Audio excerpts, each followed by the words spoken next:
یا ایھا الذین آمنوا توبوا الی اللہ توبۃ نصوحا، اہل ایمان رجوع کرو اللہ کی جناب میں، لوٹو پلٹو توبہ کرو، اور وہ توبہ بھی نہایت خالص توبہ۔ یہ توبہ حضرت علی رضی اللہ تعالیٰ عنہ نے ایک مرتبہ دیکھا ایک شخص کو، وہ گردان کر رہا ہے توبہ کی تیزی تیزی سے، تو فرمایا یہ تو توبۃ المکذبین ہے، جھٹلانے والوں کی توبہ ہے یہ۔ وہ گھبرایا، تو پھر آپ نے فرمایا توبہ وہ ہوتی ہے جس کے ساتھ وہ ساری کیفیات ہو، شدید ترین پشیمانی ہو کہ میں کیا کر بیٹھا، پھر یہ کہ آئندہ کے لیے عزم مصمم ہو کہ ہرگز دوبارہ یہ کام میں نہیں کروں گا، اور نہایت گڑ گڑا کر اللہ سے اس کی دعا جو ہے اس کی معافی طلب کی جائے۔ یہ قلب کی گہرائیوں سے جب تک یہ توبہ نہیں نکلے گی یہ توبہ نہیں ہے۔ تو توبۃ النصوح، یہ نصح کا لفظ جو آتا ہے عربی زبان میں، یہ ہے کسی شے کے خالص ہونے، کوئی اس میں ملاوٹ نہ ہو۔ توبۃ النصوح، یہ توبۃ النصوحہ، خالص توبہ کرو، دل کے ایک گہرائیوں سے توبہ کرو، اور صمیم قلب سے توبہ کرو، عزم مصمم کے ساتھ توبہ کرو کہ پروردگار جو خطا ہو گئی ہے بخش دے، آئندہ تیرے کسی حکم کے خلاف کوئی حرکت نہیں کروں گا، خاص طور پر وہ خطا جو معین ہے اس کے بارے میں تو تعین کے ساتھ فیصلہ ہو کہ دوبارہ نہیں کروں۔ اس میں ہو سکتا ہے، جیسا کہ میں نے شاید آج دن میں کسی گفتگو میں عرض کیا تھا، بعض طبائع ہوتی ہیں مریض، ان کی قوت ارادی جو ہے کمزور ہوتی ہے، اس وقت وہ خلوص دل سے بھی اگر طے کر لیں کہ یہ کام دوبارہ نہیں کروں گا تو وہ کمزور قوت ارادی کی وجہ سے اس پر قائم نہیں رہ سکتے، کل یا پرسوں یا کچھ عرصے کے بعد پھر پھسل جاتے ہیں۔ اس سے وہ توبہ باطل نہیں ہوگی، اس بات کو سمجھیے، یہ نہ سمجھیے کہ میں انکریج کر رہا ہوں، لیکن مسئلے کو سمجھ لیجیے۔ جس وقت انسان توبہ کر رہا ہے اس وقت عزم مصمم کا ہونا ضروری ہے۔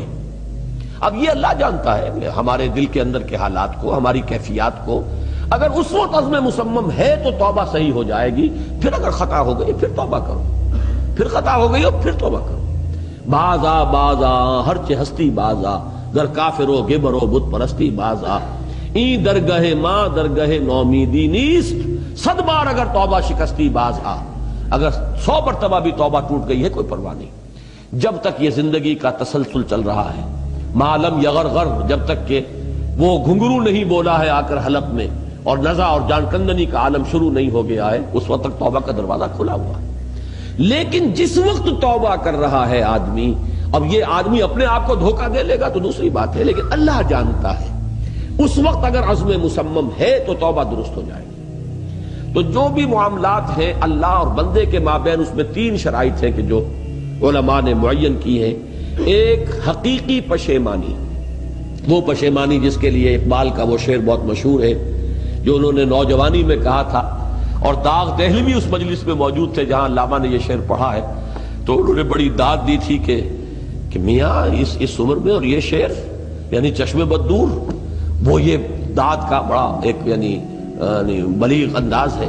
وہ شعر کیا تھا؟ موتی سمجھ کے شان کریمی نے چن لیے، قطرے جو تھے میرے عرق انفعال کے، شرمندگی کے احساس سے پیشانی کے اوپر اگر پسینہ آ گیا ہے، شرمندگی ہے اللہ میں یہ کیا کر بیٹھا، اللہ مجھ سے کیا ہو گیا، تو یہ شرمندگی سے اگر عرق آلود ہو گئی ہے پیشانی، تو اللہ کو یہ اتنی محبوب ہے کہ موتی سمجھ کے شان کریمی نے چن لیے، قطرے جو تھے میرے عرق انفعال کے۔ حدیث میں یہ مضمون آیا ہے، اللہ کو کتنی خوشی ہوتی ہے اپنے بندے کے توبہ سے۔ بائبل کی ایک سٹوری جو ہے دی پروڈیگل سن، وہ آپ کو یاد ہوگی کہ ایک شخص کے کئی بیٹے تھے، اکثر جو تھے سارے بڑے فرما بردار، بڑے عمدار، سعادت مند کام کرنے والے، ایک تھا نٹکھٹ قسم کا شریر، وہ اپنی دولت بھی بٹوا کے لے گیا، اور پھر وہ بہت سال کے بعد آیا ہے تو سخت یعنی فقیری کے اور قلاشی کے عالم میں باپ نے واقعی سب سے توجہ ہٹا کر اپنی ساری محبت کا برکت پھر اس بچے کو بنا لیا، اپنے بیٹے کو۔ تو وہ سعادت مند بیٹے تھے، انہوں نے کہا کہ یہ کیا کیا آپ نے، یہ ایسا اور یہ ایسا اور یہ ایسا اس نے یہ کیا، اور آج آپ پھر اس کے لیے وہی آپ کی محبت جو ہے وہ یہاں پھر اس کے جو ہے شامل حال ہو گئی ہے۔